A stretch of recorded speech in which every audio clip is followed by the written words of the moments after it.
Good morning, good afternoon, good evening to you. Wherever you are in the world, I hope you are doing well and thriving. Today, I wanted to pick up on our discussion on the Mexican-American War and where we left off with our previous touch points in terms of American expansionism, manifest destiny, the solidifying of national borders, as well as ideologies that are really taking form in the 1830s and 1840s. As the United States begins to grow and expand.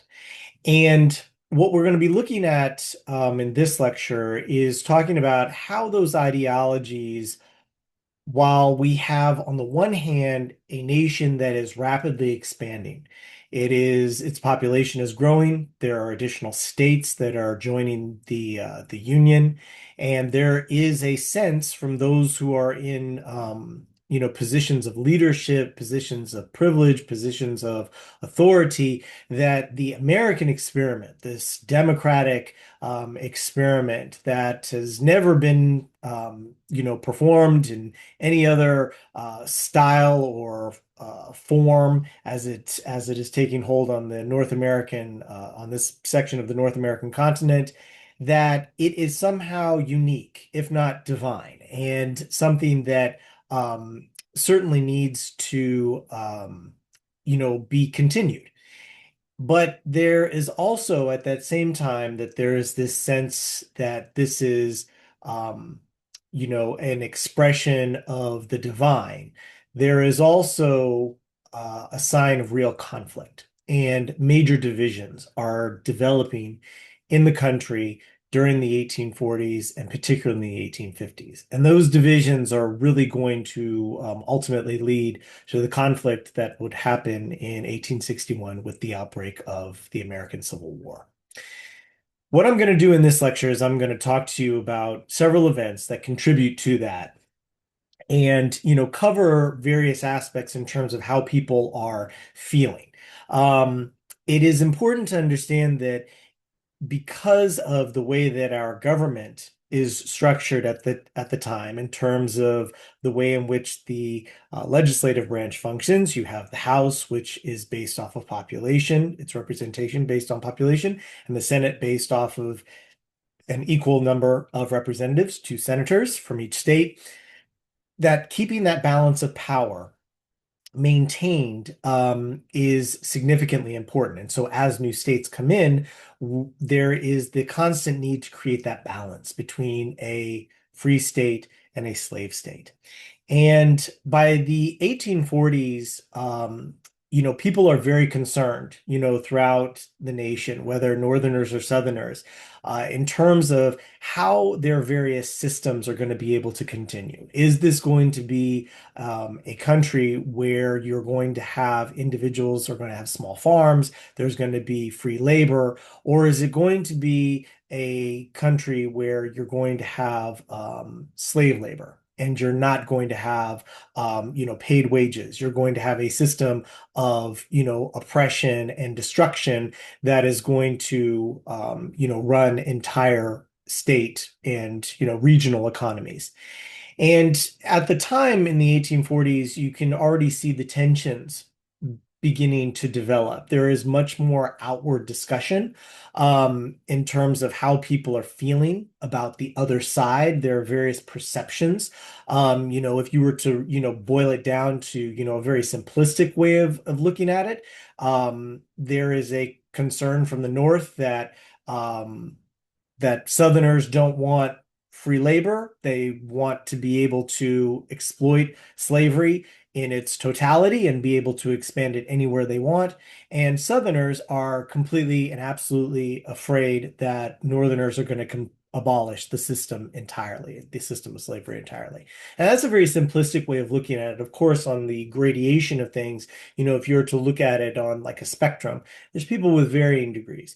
And what we're going to see with especially some of the people, that we'll discuss in this, many of them, known to you because they've served either as our 16th president or they served as a general, during the war, that the issue in terms of slavery is the ultimate issue. Now, it is an issue that is the foundational reasoning for what will lead to the Civil War, but there's often narratives that build out from that, right? Slavery may be the cause, but the reasoning in terms of people's statements or the verbiage that they may use in terms of justification for waging war or leaving the Union centers around issues like states' rights, centers around issues of, freedom of choice, the ability in which to exercise, control and keeping the Union together, whatever the case may be. But really, we have to understand that this is an issue that has to do with slavery. Okay, so let's go ahead and let's get into it. So while this is not considered, one of the major contributing factors, if you were to look at the narrative of American history, the Mexican-American War that was fought between 1846 and 1848, between the country of Mexico and the country of the United States, that it's not really seen as a major contributor to the ultimate Civil War that would happen in 1861. However, there are quite a few events as a consequence of the Mexican-American War that would contribute, to this to the issue of slavery as well as to the issue of the Civil War. And one of the first, of course, is the ultimate piece of legislation that ends the war itself, the Treaty of Guadalupe Hidalgo. And this is a treaty that is signed in 1848 that essentially sees Mexico give up roughly over half of its territory, ceding half of its territory to the United States. So these would be the areas that the states that we call today California, Nevada, New Mexico, parts of Colorado and Arizona, and of course, other areas of like Kansas and Oklahoma and Wyoming. Okay. Now, in the previous lecture, remember that, the Mexican-American War, the conflicts that actually start to happen start as early as 1836, when you have the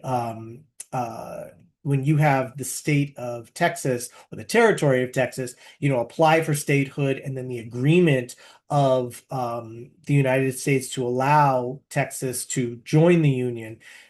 This is seen as one of the major contributors to the eventual war that happens in 1846. At the time, though, prior to that, Mexico was trying to avoid a war. And one of the reasons is because the president at the time,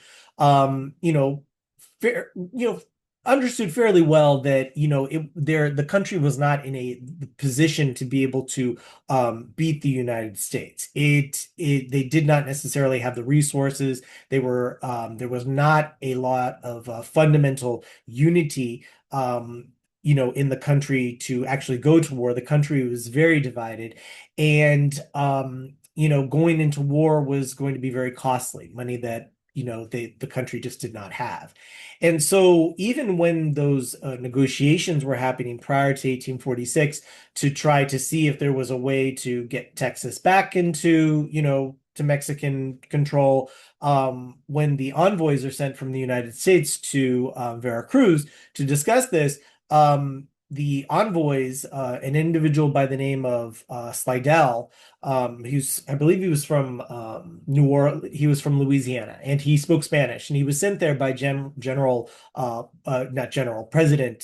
James K. Polk, to discuss this.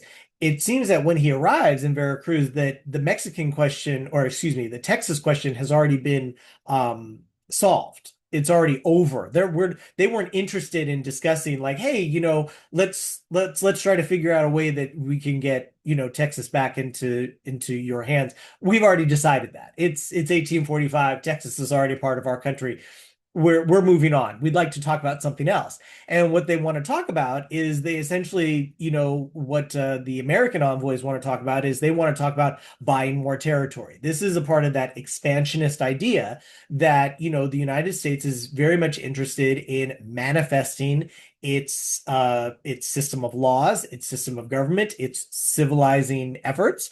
To other regions of the North American continent, and they want to buy territory. But because it is seen as such an insult by the Mexican representatives, they basically are saying absolutely not. This is, we're not even going to have a discussion about this. And that causes some tension within the Mexican government. There is a coup that happens in Mexico City, and another general takes over, claims himself as president, and then the war begins. But as a result of the war happening, the loss of the massive amounts of territory opens up the expansion of lands. And the expansions of lands means that, okay, we have roughly two economic systems of production. We have small farms, paid labor, free labor, and then we have slave labor. And the question now becomes is which territories are going to embrace which system, right? Slavery going to continue to expand? Is free labor going to expand? Where does it go? How far? So this becomes one of those questions as a result of the end of the Mexican-American War, which is going to contribute to that further tensions between, the two ideologies that are dividing the nation. One of the areas prior to the war in 1846, when President Polk uh, pretty much makes it clear, his intentions of why exactly they're planning to go to war with Mexico, for territory. There were concerns by many congressional officials at the time with the declaration of war that because of the concerns of acquiring additional territories would once again lead into those conflicts and discussions of how to maintain that balance of power. And so, one in particular, a Democratic representative by the name of David Wilmot, I believe he was from Pennsylvania, he tacks on a little proviso, and it basically becomes the Wilmot Proviso.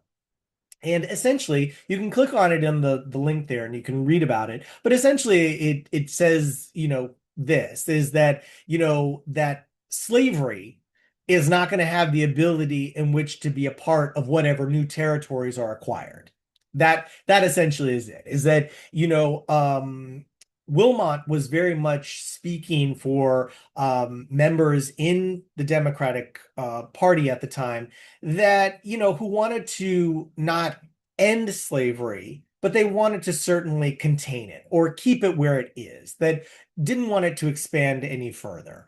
And of course, this is one of the reflections of what would become known as the Free Soiler position or the Free Soiler Party. Individuals that are advocating for free labor to be the dominant form of economic production and the system of reliance in these newly acquired territories as in eventual states that would join the Union. It doesn't get attached, to, James K. Polk's, uh, desire to go to war and the elements that come with that, as well as of course the funding. But it definitely sent a signal. And if people are thinking about it in 1846, you know once you start to see the subsequent events that are going to happen afterwards, this was one of those areas that is already beginning to give recognition to where people are standing on that issue. And this is the Wilmot Proviso is one of those that actually, gives rise and signal that there is a group of people that are strongly interested in keeping slavery where it is, no longer spreading, and allowing the newly acquired territories, whether it's from Mexico or somewhere else, that these are going to be the territories that are going to be going to be free labor.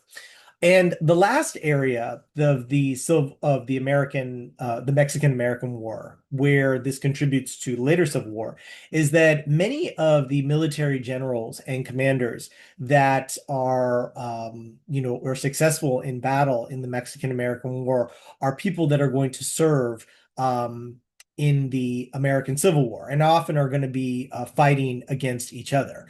People like Ulysses S. Grant, Robert E. Lee, Jefferson Davis,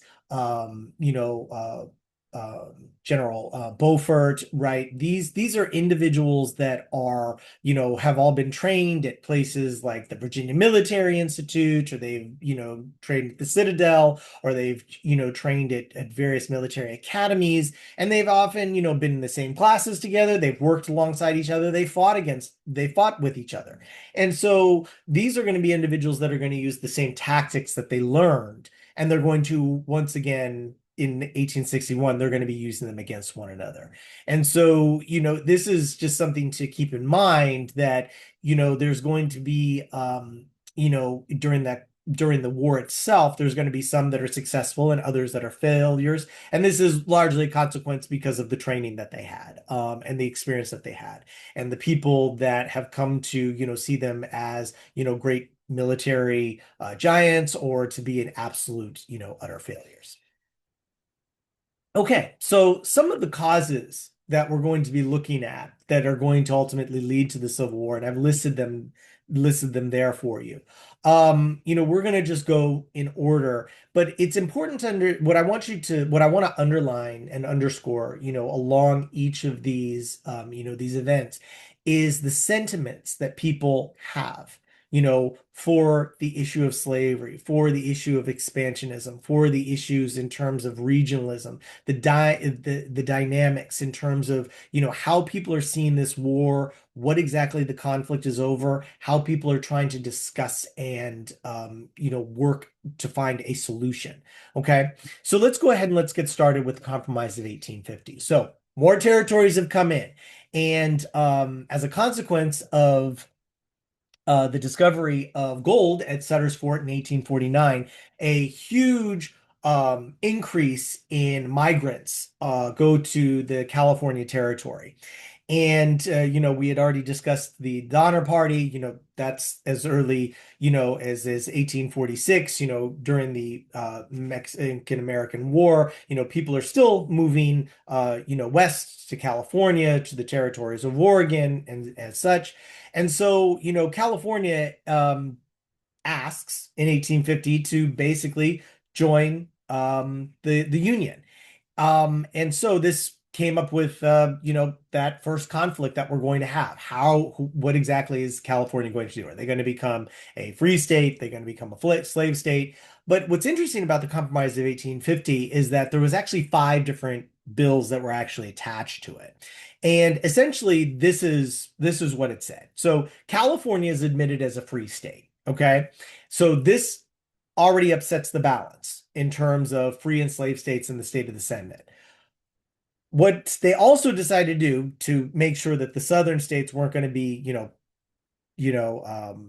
felt like they had lost and wouldn't, agree to this, is that there that the that there would be the debts that had incurred because of the conflict from the Mexican-American War, as well as the secession crisis from Texas, leaving Mexican authority, that debt would be settled. Right, the United States government would take care of that. So this is basically to help Texas pay off its debts, keep that southern state, happy, no issues. Right, we'll take care of that. Okay, popular sovereignty, meaning that the state itself would decide in terms of, as a territory and deciding to join and become a state as a part of the Union, they would decide whether or not they would become a slave state or a free state. And popular sovereignty is really going to be that area of conflict that's going to be happening throughout the 1850s. It's going to be a topic of debate in the Lincoln Douglas debates. It's a topic of concern amongst many people in the country over this decade. And, it's because people are very divided on the issue, right? The idea that, people should be allowed to decide for themselves what exactly that state should allow in terms of its labor seems like it makes, perfect sense. Well, why wouldn't people just vote for what it is that they want? Well, the question is how exactly does a territory go about determining that, right? How exactly do you determine that this state is going to be slave or it's going to be free? Sounds like this is going to be some sort of conflict or something's going to happen in terms of the varying interest groups dynamics in terms of trying to figure out who's going to dominate in which region. So this is going to lead to many of those internal conflicts at the aggregate level in trying to vie over in terms of popular sovereignty. Additionally, abolition of slavery in in trading of slaves in Washington, D.C. was going to end. Slavery's still legal, okay, but there will be no longer buying and selling of slaves. It was going to be prohibited in D.C. And then finally, as another part of the Compromise of 1850 was the Fugitive Slave Act. And I'm going to talk about that on the next slide. Okay. Essentially, what that is that this was a law that was meant to please the southern states because of that balance. Now, there's a couple of problems here is that there's no real fix to this. This is all temporary, right? And what it's doing as a consequence of the Compromise of 1850 is that it's actually creating more sectionalism, especially with the Fugitive Slave Act. Okay. The Fugitive Slave Act, as a part of the Compromise of 1850, is, which is, this was an idea that came up by Henry Clay, the great compromise, the great compromiser, um, is that he needed to figure out a way, right, to try to solve this problem in terms of the spread of slavery, the divide between free states and slave states. And so, what essentially he thought would be the best way is that what if we created an opportunity for individuals, slave owners, right, to be able to retrieve their slaves, should their slaves run away. Okay. Now, prior to 1850, the standard practice essentially was this, is that if the slave ran away and made it to freedom, to regions where there was no slavery, where it was not practiced, that slave was essentially free. If the slave trader wanted to be able to acquire their slave, they would have to go and get it themselves, right? They would have to spend their money, spend their time, and do the search, and they'd have to do it themselves. Okay, that was essentially the practice prior to 1850. Instead, because of the issues and the conflicts that are happening in terms of this balance of power, the Fugitive Slave Act changes that. It says that instead, no, it's not just the duty of the slave owner, the slave trader, to acquire their slave. It's actually any citizen. If you know that this individual has run away, if you know that this individual is a runaway slave and they are in your territory illegally, you are actually compelled to report this and you actually have to aid in that capture. Okay? So that within itself, really struck people in a very, very negative way.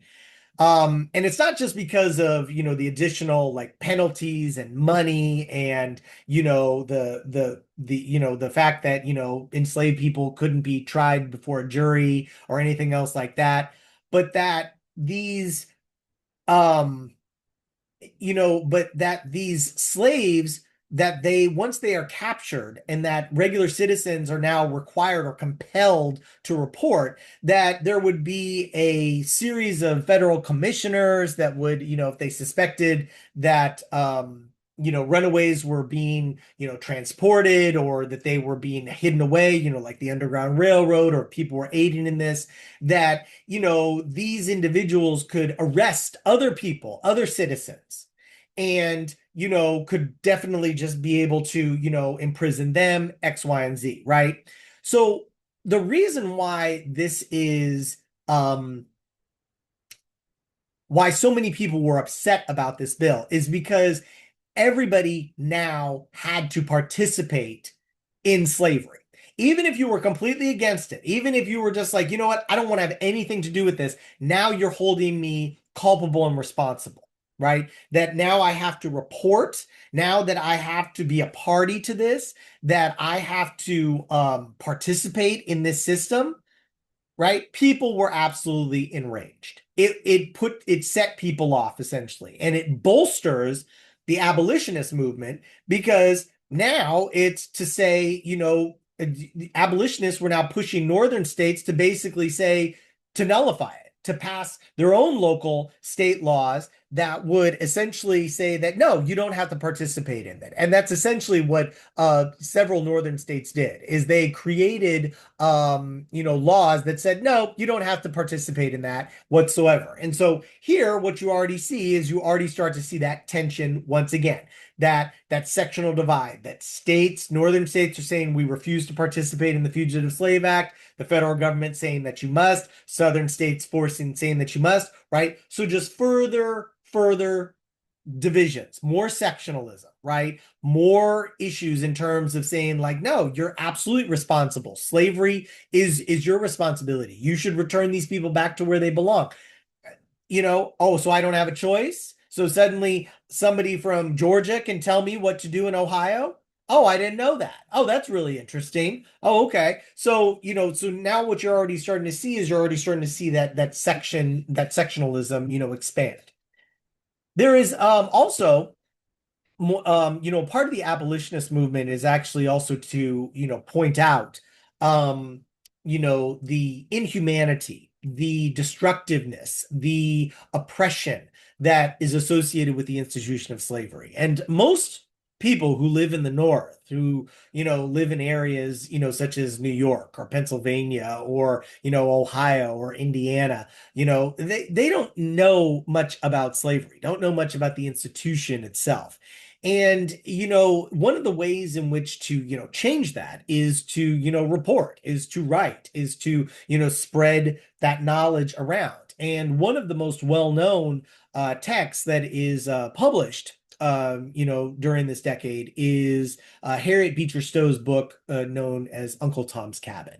And this is a book that basically tracks the experience, the life of slave families. It's about plantation living, it's about escapes, it's about, families being separated. Particularly, the emphasis of the book is placed on the separation between families and children and the breaking up of families. And really the central, theme that Stowe is constantly hitting on is the brutality, the moral corruption, the destructiveness of this system. And, her book becomes a bestseller. It's widely read in the throughout throughout the 1850s, and it is wildly popular. People, consume it. And one of the fascinating things about literature is that literature has the ability in which to take, is to take a character, a person, somebody that is completely different from you, whether that is racially, whether that is, by, the sex is different, where they live is different, right? And what fiction can do, for a person who's reading it, it's not that you just get to see what the character is doing, and the experiences that they're having, but you get to see what they're thinking, how they're feeling, right? And you as the reader get to take that in. So you're actually building a sense of connection, with the characters themselves, with that experience, even though it's not your own, right? It's sort of like going like to the empathy gym, You are building up a understanding and an awareness of somebody that's completely different from yourself because of those unifying aspects, right? The humanity that exists in people, the loss of a family member, the fear of death, the fear of being caught, right? These are those sort of universal themes that anybody can connect with. And Stowe does a wonderful job in that, because this actually helps boost up people's awareness of to push against that narrative of that the Southern elites had pushed, that slaves are happy, that life on the plantation is good. They're all, working and they live in good conditions. And this book pushes, gives the reality that people are like, well, that's not what's happening whatsoever. Let me actually show you what's happening. And this book, along with other testimonials and writings of, formerly enslaved individuals like Frederick Douglass. These are texts that help to spread that knowledge and awareness of this system and how destructive it is. And so further dividing people in terms of, why exactly, slavery needs to be contained, if not, if you're an abolitionist, needs to be completely, stopped. Now, as I had mentioned in terms of the additions of new territories and the movements of free soilers and the ideas of what we call popular sovereignty. Um, we have in 1854 a series of events that take place in the territories of Kansas and Nebraska. And what is happening is that because popular sovereignty, as I'd mentioned before, is becoming the way in which people feel that the individuals who are in that territory should decide for themselves whether or not this is going to be a slave state or a free state based on the people who live and work there. This, how exactly are you going to do that? Well, what happens is that in the Kansas-Nebraska Act of 1854, right, this westward expansion, of adding in Kansas and Nebraska and using this idea that, hey, we're just going to allow popular sovereignty to happen. Well, this creates an entire flood of people coming into the territory who are either advocating for the free soiler movement or who are advocating for the expansion of slavery. And what it does is that the Kansas and Nebraska Act essentially repeals the Compromise of 1820 that stopped slavery from moving above the 36 30-degree latitude and reigniting the existence and spread of slavery because of popular sovereignty, right? So if we can go up to the areas of Kansas and Nebraska, above, the areas of Oklahoma and the areas above Texas, right? If we can now spread further north, right? The question becomes is like, well, if it's popular sovereignty, we need to make sure that there's people who push for either free soiler or for push for slavery. And so this is what triggers what is known as Bleeding Kansas. Thousands of individuals who are supporting both sides head to that territory to basically try to control it. And it triggers basically a bloodshed that happens over a 2-year period where roughly about what the documents say in terms of the quantitative numbers is around 200 people who are killed in various skirmishes and fights over trying to control the territory to favor one set of beliefs over another, pro-slavery or free labor. And what it does is that these violence and these eruptions basically cause all over, and it creates further tensions because literally these are people who are fighting each other. People who are moving out from, let's say, like the Ohio territory and are coming further, west versus people who are coming out from Texas and are coming up further north, right? People that are moving through the area, they're just having conflicts because they're trying to secure that region for their interests, okay?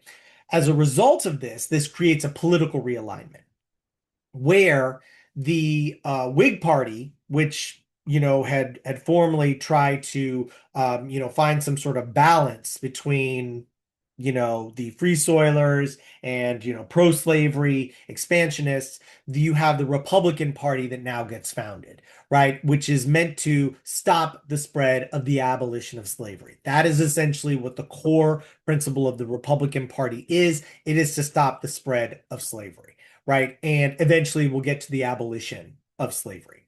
So in the Bleeding Kansas, events that are happening, there's actually a massacre that takes place, and it's called the Potawatomi Massacre, and it happens in 1856. So and in this massacre, what I will do is I'm just gonna play the video so that you can see it here. Okay.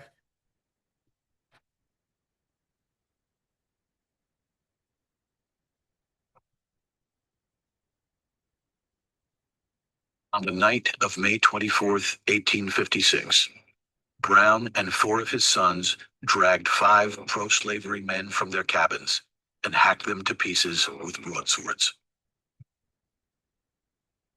Brown is not simply evening the score in Kansas. He's really also trying to strike terror into the hearts of pro-slavery settlers. This is God's punishment. This is not the punishment of man. They're not going to be hung. They're going to be murdered. They're going to be butchered because that's Old Testament retribution. Potawatomi scares but also enrages pro-slavery forces who don't need much incitement to violence. They've already been committing it, and now it's let loose the dogs of war. It's at this point that Kansas becomes known as Bleeding Kansas.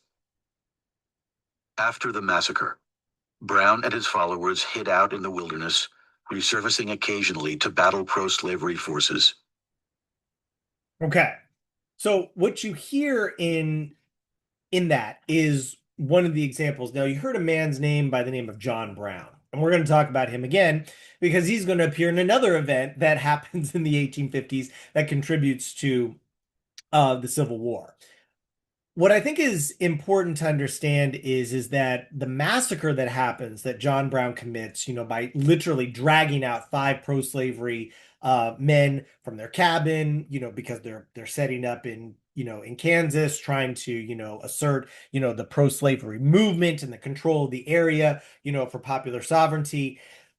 Is that what it does is that it triggers people on both sides of the debate, right? That it wasn't just the fact that you had people, in Kansas that are now even further enraged and are going to create even more havoc and more violence. But now you're having people who are in positions of power and authority, mainly in state and federal government elected officials, outwardly talking about this issue, that what is happening in Kansas, that this sort of crisis, this needs to stop. And so what you see here is like you see that free soilers, pro-slavery, the ideologies are really starting to be at the forefront of why people are behaving in the way that they are. That they see that if you are, physically attacking me, slaughtering me, right? You feel that I am no longer, worthy. Like the discussions in 1856 in Kansas are over. We are now fighting. John Brown is willing to just drag five men out and cut them up to pieces. People that are pro-slavery are willing to bring their guns in and slaughter, people that are in the area that are free soilers, right? The discussions are over. And we also see this boil over. Like one of the events is like when you had South Carolina Congressman Preston Brooks. You probably have heard about this when he takes his cane, because back in the 1850s, men walked with their canes or their walking sticks, right? And he beats Charles Sumner, with his cane. There's just like like a metal ball at the top or something like that. And I think maybe it might have been gold. And he literally cracks his skull open. And this is on the floor, at the at the Capitol building, right? So, there's a fight that breaks out based off of the fact that Charles Sumner, who's, from the North, and Preston Brooks, who's from the South, two different issues, in terms of their perspectives. One is seeing free soil, popular sovereignty. Both are arguing for popular sovereignty, but one is, seeing free soil, one is seeing pro-slavery. And what you see in this attack is that many people are seeing that your ideology is an attack on me. You believing in free soil is an attack on my pro-slavery. That means that you are attacking me, not the idea. You're attacking me. That's why you see Bleeding Kansas. And this is very similar to the types of, discussions that people are having today, right? That people are no longer seeing the humanity of the individual. It's just the idea. And because you hold this idea, whether you're pro-Trump or anti-Trump, pro-ICE, against ICE, pro-immigration, anti-immigration, that whatever you are, if it is not me, what I agree with, I don't agree with anything that you say. And the antagonisms and the anger, the fights, the violence that you have seen perpetrated, whether it's at rallies or whether it is the discussions of, people in positions of authority. Rarely do you hear people calling for calm, and yet they're just further igniting and adding more fuel to this anger and this tension. And what happens between Preston and Sumner is an example of that. What's worse is that um, after the caning incident where Preston, really breaks his cane over Sumner's head, he's actually sent more canes by other Southerners, right? As a sign of support for their position. That absolutely go ahead and beat the crap out of somebody, because you know what? If they don't believe or agree with you, they must be a threat. And that threat is now physical. So we're already at that point in 1856. This is how people are feeling. Where it used to be on the House floor of the Senate and as well as the House of Representatives, now people start bringing in guns, they're bringing in knives to protect themselves, right? And so, this is what John Brown's event at Potawatomi, what's going on in Bleeding Kansas, right, is spilling over into other areas of the country. It's no longer confined. What we are seeing by 1856 is that the disagreements between people are happening all over the country, right? You're seeing people like here in Baltimore, for instance, pro-slavery antagonisms that are happening, in Mount Vernon Square, right? You have, free soiler, protests that are happening in New York City. You see the violence that is breaking out in places like Charleston, South Carolina, between the disagreements that individuals are having over this issue. And so what we see in 1856, as well as throughout the 1850s, is you're seeing that when people are having disagreements about that expansion of an economic system, a way of life, that once people find that you disagree with them on that you're not disagreeing with the idea, you're disagreeing with the person, because that idea is essentially their way of life, their economic system, that system to which they have tied themselves, tied their livelihood, tied their future towards. That the fact that you want to stop it means that you're trying to stop me, which means that you are trying to stop me from being able to live and survive. That is a physical threat. It's no longer up for discussion. Now we have to fight. Okay. And so what you can see is that conflict that's already starting to happen. So additionally, in 1857, another case happens, which is adding further fuel to this already very, very dangerous, intense situation in the 1850s. In a Supreme Court case known as Dred Scott versus Sanford, which actually starts during the Mexican-American War, but is finally decided, 10 years, 11 years later. Dred Scott, he is born into slavery, and his owner, a man by the name of John Emerson, Dr. John Emerson, excuse me, they travel from Missouri, which is a slave state, to Illinois, to Wisconsin. And for a period of, severed years, Dred Scott lives in states that are free, where there is no slavery. And after he returns to Missouri, he decides to sue for his freedom, that claiming that while he was living in the free territories of, Wisconsin and Illinois, that he was a free individual and that he should be able to have that freedom. In the 7-2 opinion that comes down from the Taney Court, Roger B. Taney, right there, you can see him there at the bottom.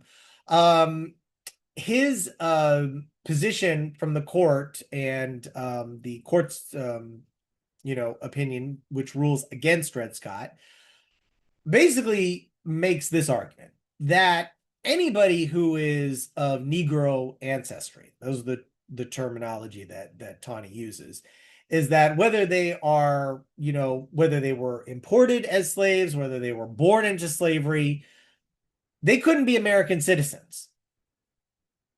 Doesn't matter. They don't qualify. And so therefore, if he's not an American citizen, doesn't matter if he was free, doesn't matter if he was a slave, he's not an American citizen. Black people can't be citizens. And therefore, he has no standing in this court. So he doesn't have a case. But then he goes even further. He decides that the 1820, the Compromise of 1820, the one that decided that slavery would be limited, to the Missouri Territory and wouldn't be able to move any further north or west, he says that's unconstitutional, because he says that you can't you can't allow or stop people from moving their property. That if an individual wants to take their slave, which they own, and a state has recognized that person as property of another person, it doesn't matter what the laws are in the other state, it's still theirs, right? That's his argument. He says that no, you can't stop or deprive an individual of their property. That is unconstitutional. So essentially what Tani is saying is that, guess what? Doesn't matter if you're a state that doesn't allow slavery, slavery can come here anyways, and it can still be practiced because it is their property. And if they want to use their property in that state, it can be used in another state. This absolutely enrages people, because basically what you're saying is that popular sovereignty doesn't matter. Is that if somebody decides to move their plantation from Alabama to Wisconsin, they can, because that's their property and it doesn't matter. That is essentially, so the laws of somebody else's state no longer matter, because any state that says that slavery is unable to be practiced is a violation of the property owner's constitutional right in which to exercise the rights over their property. That's Taney's argument. So you can only imagine how in 1857 this decides to piss off a lot of people, because now slavery is essentially anywhere. It doesn't matter. It has no boundaries. Doesn't matter what the Compromise of 1850 said. Doesn't matter what the Compromise of 1820 said. Doesn't matter what anybody says. Guess what? Black people can never be citizens. Slavery can go anywhere. People who own slaves can take them anywhere because it's private property, can't be stopped. Doesn't matter what your state says. So definitely going to contribute to some other issues. But by 1858, probably two of the most prominent individuals who are at least known around the country to a certain degree, Douglas far better than Lincoln at the time in 1858, both are deciding to run for the Senate of Illinois. And Douglas is a judge. He's very well known. He's popular. He's well liked. Lincoln, he ran as a representative in 1846, served for a little while, becomes a prominent lawyer, does pretty well for himself, then disappears, and decides that he's going to run for Senate. But essentially the debates that they have, which, carries them, up and down the Mississippi River and, along the, along the state of Illinois, it allows these debates, which become published in newspapers and sent all over the country, to really describe the positions that each individual had on the issue of slavery. Um, Douglas is advocating popular sovereignty. He essentially says that yes, the state should be able to decide, the people themselves should be able to choose. If that's what they choose, we should be able to respect it. Lincoln, on the other hand, is arguing that slavery needs to be restricted, that it needs to be contained. And Lincoln becomes, while he certainly is not an abolitionist, at this time. He is not calling for the end of slavery. He even on his own at the time during these discussions, he has already advocated in some of these speeches that he doesn't feel that Black people are the equal of white men.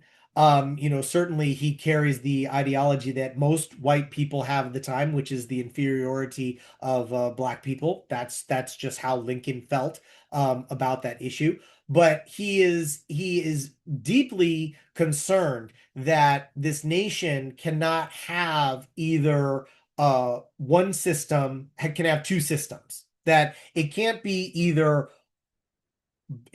both slave and free. It either has to be all of one thing or none of the other. That is essentially Lincoln's position.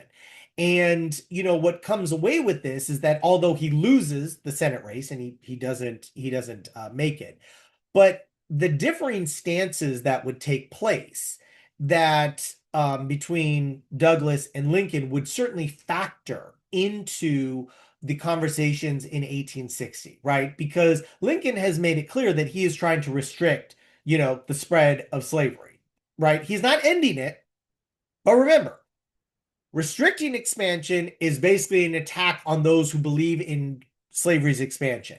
And if you're attacking the expansion of slavery, essentially the economic system that has allowed for various elites to prosper and to thrive, that is an attack on our livelihood and our survivability, right? That life, liberty, pursuit of happiness. How exactly does that go in line with you restricting the very system that is providing me those three things, right? And so these are going to be issues that are going to really happen, when we see the election of 1860. But prior to that, we see John Brown again. So John Brown is a very busy man. Just to give you guys some background on John Brown, John Brown was pretty much a failure in everything in life. But when he is in Ohio and he hears the discussions in the 1840s about slavery, he becomes fully committed, a zealot, essentially, religious zealot that believes that slavery has to be completely eradicated and that anybody who, supports, defends, or practices slavery needs to be, completely, massacred like they did at the Potawatomi massacre. But in 1859, John Brown decides that, he is going to ignite a point of revolution where he and a group of other individuals are going to incite slaves to revolt, and they are going to essentially eradicate slavery throughout the state of Virginia. And this takes place in 1859. What John Brown decides to do is that in 1859 is that he and his men, most of his men, he is a bunch of former slaves. It's a couple of former slaves and a bunch of free white men. And they decide that what they're going to do is they're going to take over Harper's Ferry, which is an area where there is munitions and weapons. And what they're going to do is they're going to, march to Harper's Ferry. They're going to raid the town, and they're going to seize the federal armory, which is there, and the rifles and everything else, and capture, cut off communication, et cetera, and basically start the revolution from there. They're going to basically take the weapons and arm the slaves, the enslaved that are in the city, and they're basically going to go from, farmhouse, plantation, etc., and slaughter anybody who is benefits from slavery.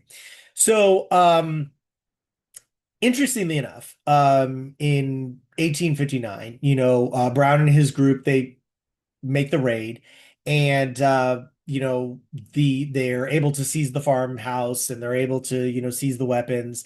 Um, but that's about as successful as it becomes, because no, the slaves do not join in the revolt, the individuals that are in the city, the enslaved that are in the city, but the townspeople do. They do revolt. And essentially what happens is that uh they basically start to attack Brown and his men. And like one of the first people that gets killed is Hayward Shepherd. He's a free black man. He's one of the first people of Brown's group that gets shot and killed. There's even descriptions that his body is dragged out and somebody cuts off his ears as a souvenir, to the killing of him. The raid, the news of this raid spreads, and the raiders are basically inside the fire engine house, essentially, with the arsenal. And this information makes it back to the Virginia militia headquarters. Robert E. Lee marches out the militia to Harper's Ferry and basically overpowers the Brown and his men. Dozens are killed. Brown is captured. And so Brown is indicted. He's brought back to Virginia. He's court-martialed. Jury finds him guilty, and he's executed by hanging. More importantly, though, is what the raid on Harper's Ferry ignites for, various individuals on both sides of the issue of slavery. You have one side of the group that is saying that essentially this is what Northerners are going to do, that they look at John Brown as the extreme, that they are going to eradicate slavery, that they are going to kill us in the process, and that we need to basically become prepared. And essentially, it could be argued that the raid on Harper's Ferry is essentially what gets the South prepared for the eventual war, because as soon as the raid on Harper's Ferry happens, is that militias start developing throughout the South. They start training, they start arming themselves, they start preparing, because there is this belief that the North is going to come down and eradicate their system of economics and free the slaves, slaughter them, and that's essentially what's going to happen. The North sees it as while some people would say that yes, Brown was certainly a fanatic, I think on both sides of the issue, people would see him as that, but they also saw him as an individual who was, willing to fight, for a cause, to fight for a cause that is, keeping the Union, keeping the Union all of one thing and none of the other. And so this is something that is used by politicians and people as inspiration, that maybe, it certainly furthers the abolitionist movement and its cause, but the radicalism of it certainly gets people to question, because what we're seeing is like, so you're willing to raid a military arsenal, you're willing to fight against the federal government. This is where some people are like, well, wait a second. Like maybe we don't necessarily need to go to that extreme of slaughtering people on their farms and plantations, but perhaps there is something that needs to be discussed about slavery, its spread, its motives, etc. Okay. Finally, the election of 1860, and boy, is it a mess. So, interestingly enough, you have the incumbent, James Buchanan. He decides not to run for re-election. And so this basically opens up people in his Democratic Party to run for, the position. And so the Democratic candidate is there's actually three individuals. You have John C. Breckinridge, you have Stephen A. Douglas, the senator from Illinois, and you have John Bell. And so those are the three for the Democratic Party. And you also have another party, the Republican Party. And the Republican Party had chosen Abraham Lincoln to run. And essentially, slavery becomes, one of the political issues. It actually is an issue that divides the Democratic Party between those individuals that are for popular sovereignty, those are for who are abolition, and those are who are for its slavery's expansion. And because this splits the vote, this is essentially because you have Southern Democrats, you have Northern Democrats, right? Essentially, what this does is this splits all the votes, um, and it allows Lincoln to win, right? Because what's fascinating about this is that Lincoln, the reason why this is so controversial, um, is because during the election of 1860, um, Lincoln isn't even on like 11 of the ballots, 11, he's not even on the ballot in like 11 states, right? And, so it wasn't that even, because Lincoln only wins like 40% of the popular vote, right? Because the Democratic Party was split, there was no majority from the Electoral College. And so that's the reason why Lincoln wins. And this is just seen once again, not just because of our system of the Electoral College and the Democratic Party and the system of, multi-party systems, which now we usually just have two, but we have more than a history in this country where you can have more than one, people to run. Thankfully we have primaries now that that are able to, help solve these issues. But it has demonstrated that this is one of those contributing factors that would lead to the questioning as well as the fear, right? People on both sides, Republican and Democrat, Northern and Southerner, knew Lincoln's position on restricting slavery. Not an abolitionist by any means, but it doesn't take people to go very far to go beyond this idea that, well, if he wants to stop it, then, if he wants to restrict it, he'll eventually abolish it, right? And without him being on the ballot and people to participate and vote, this is what creates that crisis. And so in 1860, there is basically a secession crisis. That splintering of the Democratic Party allows Abraham Lincoln to win the presidency without any Southern electoral votes, right? And so this is which, the Southern Democrats and the Northern Democrats told that this would actually be totally possible if we don't unify, but nobody listened. And so then this was a separation.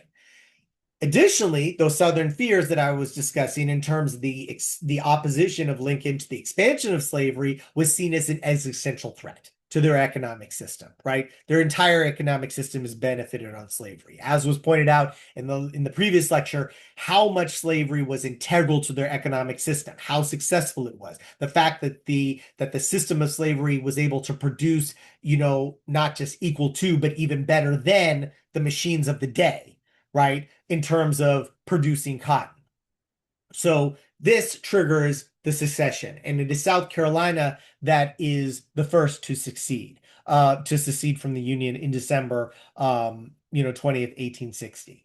And what is interesting about this, about this succession, as well as the other successions of other states, and if I can actually show it to you, this you can see their declaration right here. There's also an additional declaration, if I can actually show it to you on, where is it? Right there we go. Here we go. I've actually put this on our canvas as well, but you can actually look at the declaration of causes of the seceding states, and I've listed them here. The one in particular that I'd like you to really take a look at is Mississippi, because many times in the arguments that you'll hear from people to say like, well, they didn't secede from the Union because of slavery. They seceded because of state rights. They seceded because of, issues of wanting to choose and to have freedoms. Now, certainly give anybody their arguments to say like, absolutely, you didn't even get to vote for Abe Lincoln in 1860. He wasn't even on the ballot. I can totally understand that, but you have no one else to blame but your Democratic leadership. But take a look at Mississippi's reasoning. I mean, it's in the first paragraph of their reason for secession. Our position is thoroughly identified with the institution of slavery, the greatest material interest of the world. Its labor supplies the product which constitutes by far the largest and most important portions of commerce of earth. These products are peculiar to the climate verging on the tropical regions, and by our imperious law of nature, none but the black race can bear exposure to the tropical sun. They, it's right there. We're seceding because slavery is what we need. The region where we are in is extremely hot. Black people are the only people who are capable of doing it. There it is. So you don't have to have these discussions with people to say like, oh, it was about states' rights. Sure, it's about states' rights. States' rights to what? Have and maintain slaves. That's the states' rights. That's what you want. To preserve your economic system of slavery. That's the state right that you want. If you want to be able to go back and forth on states' rights for the right of what? That's where usually people get caught up because they don't want to say what it is. It's slavery. This entire conflict from the expansion from when we have westward expansion starting in the 1820s, it's always going to be about slavery. Slavery follows westward expansion, the destruction of Native American culture, the removal of Native Americans from their lands, the opening up of more territories, the movement of slaves from the old South to the new South. This is the pattern that we see. Okay. And so as a result, the formation of the Confederacy by February of 1861, the Confederate States of America have already come together. And, compromises are trying to happen. But, when Lincoln takes office, interestingly enough, his inaugural address is actually addressed directly to the states that had already just seceded from the Union. He makes it very clear, I'm not coming for your slaves. I'm not trying to do anything of that sort. Keep your system, keep your institution. It's yours. But the union has to endure. The union has to keep going. Okay. So by this time, as this is happening, as states are seceding from the union, one of the things that is becoming a concern are the military outposts that are located throughout the country. Now, most of the United States military at the time is located in the North and the West. They're not located in the South. However, those outfits that are located in the South, like the one that is located in Charleston under the commander of Anderson, he immediately takes his troops and, goes to Fort Sumter, which is in the harbor of Charleston, basically in Charleston Harbor, right? You can see it right here. Here's the city of Charleston, and then it's Fort Sumter is right here in the bay. So they basically retreat to there. They're stationed there. They're waiting for reinforcements. They're waiting for help and aid. They're not receiving any. And so what essentially happens on the morning of April 11th at about 4:30 in the morning, the firing commences on General Anderson, Robert Anderson. The individual who starts to fight on him it starts the firing is General Pierre Beauregard. Interestingly enough, General Beauregard and Major Robert Anderson actually worked together during the Mexican-American War. Beauregard was actually actually a student of Anderson's when they were at West Point. And interestingly enough, Beauregard was actually such an incredible sharpshooter and such a tactician that he was asked by Anderson to stay on an additional year so that he could train further cadets, in his marksmanship. So the bombardment starts at 4:30 and it lasts for 34 hours. The shelling continues until Anderson decides to surrender, raises the white flag. No one is killed. The only casualty is a horse that gets killed in the bombardment. So the Union garrison at Fort Sumter is basically fallen apart and it has surrendered, and now it is in the hands of the Confederacy. And this is basically what is considered the start of the Civil War. And when this is telegraphed to President Lincoln, Lincoln immediately calls up 75,000 troops, volunteers, immediately starts amassing an army, and the Civil War has officially started. Um, I think it's important, for people to understand, it's easy for us to, think about the Civil War in terms of, why it was fought. Um, but I think, what you should take away from this is the events that lead up to it, the divisions that came as a result and a consequence of a rapidly expanding nation, um, where lawlessness, the freedom to do essentially whatever, and then having the opportunities that are sanctioned by law, whether it is the Indian Removal Act, whether it is ideologies like Manifest Destiny, whether it is, the desire to want to populate a certain area for a certain economic, purpose. The motivations on either side of the conflict, it's interesting to understand like where we are, and if you compare it to like where we are contemporarily and as a country, how divided people are in terms of how they see their economic prospects, how they see the political stability of the nation, how they see the ability for a future.